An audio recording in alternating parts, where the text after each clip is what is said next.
What is your goal in life? So have you written it down?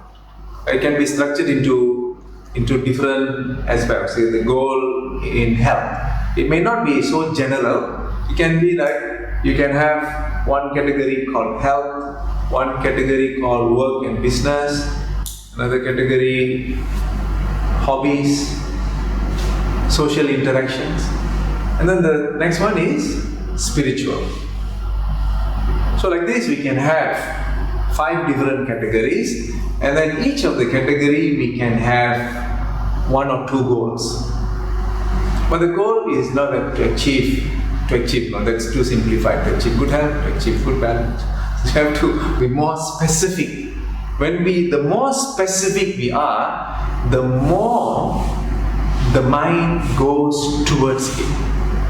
There are some people who have narrowed it down to such a precision. They say that I'm going to achieve this particular state of health, and this is the ideal weight, or this is the ideal structure, or this is the ideal healing. And they focus on that and they work towards it. And hardly they miss. The target is so precise and works toward that. You can see it in the lifestyle, you can see it in the personality, you can see it in the way they live their lives. It's so high quality. But it is not serious. You don't take it so seriously, but you take it as the ultimate goal and take away the seriousness, enjoy the whole process. It's a very serious thing.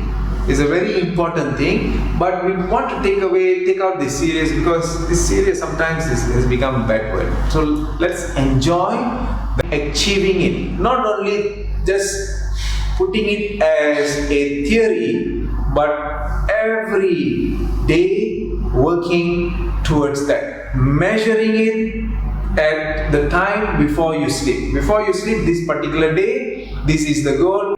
How close am I to this goal? Then sleep on it, wake up, enjoy your life. End of the day, tonight, see how close am I. Surely, without any obstacles, one can reach it. Because all obstacles would be annihilated the moment you have such a determination. Cancers would disappear from your system. Depressions would run away from such a state. All forms of obstacles that one has been facing would just fall flat on its face and disappear completely. This kind of determination can move mountains, can part seas. No more lamenting and weakness. All has no place in this kind of attitude. Everything boils down to one's attitude. So success is not just one aspect. Success in your health, success in your career and business, success in your family life, success in your interaction with society, and success in your spiritual path. All categorized, analyzed, scientifically moved into. You have a very clear path. How many of us are doing it? How many of us have this kind of structure? When you look at your phone, but there is something inside. You look at your notes, it is there. That means someone may see you as looking at your phone, thinking that you are doing some WhatsApp or listening to music, but you have these categories and you're looking at it, and this becomes such a productive tool because you have the notes, you have the system. Everything that you do, you have a system. In your car, you have it written down somewhere. At your room, in your room, you have it all structured, all processed. The mind cannot move away. That is samadhi. Samadhi is a state which moves you towards your goal. You don't need anyone after that. You don't need a mentor, you don't need a spiritual advisor, you don't need a guru. You become your own guru, you become your spiritual mentor, you become your coach, you become your counselor. Everything is inside us. Everything has been structured right from the day we were born. Everything else is an illusion. Cannot do, unable to do, next year I want to do, next time I want to do, I want to depend on that. That person can heal me, this person can do this, I have to go to this country to purify myself. All of this is an illusion. When we dissolve the illusions, when we understand that everything is inside us, then we have the light inside. This light, this spiritual light is in all this category. Who said work is not spiritual? Who said health is not spiritual? Who said financial well-being is not spiritual? Who said relationship is not spiritual? Everything is spiritual. When we can see it in this one light, then we can see in totality.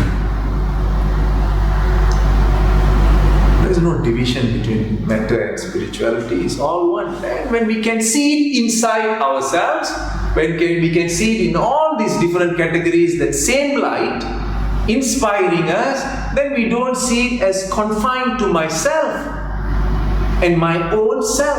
And always it's about me. No, we don't see it at that level at all, because we see that the only way for this spiritual light or this health light or this career light or this business light or this philosophical light or this light that then brings me so much of joy interacting with society, when we see this in its totality, when we see it also in others, then we can move all of these 5 or 6 or whatever categories that you have created in your life as a process of seeing it someone else, in bringing it to someone else's life without expecting anything. They always say that doing things without expectation, it cannot happen if it is not expected within. It's so easy to say I'm doing it without expectation. It externally cannot reflect if it is not inside. Once I've structured it inside, then I can say I'm not doing it with expectation from outside, because everything is being fulfilled inside. You feel so much of joy in fulfilling this in someone else's life. And you just continue to do this without expecting anything in return as fame, fortune. All of that is not necessary, because you are enjoying it from inside so much. Then it becomes a cosmic experience. This whole entire humanity becomes part of you, and this is cosmic. We don't have to look outside this earth. When we have this kind of vision of this unity and this harmony with these 7 billion people, not even one should be segregated from our awareness. Every single person should be seen as part of our extension. Namaskar everybody. Thank you.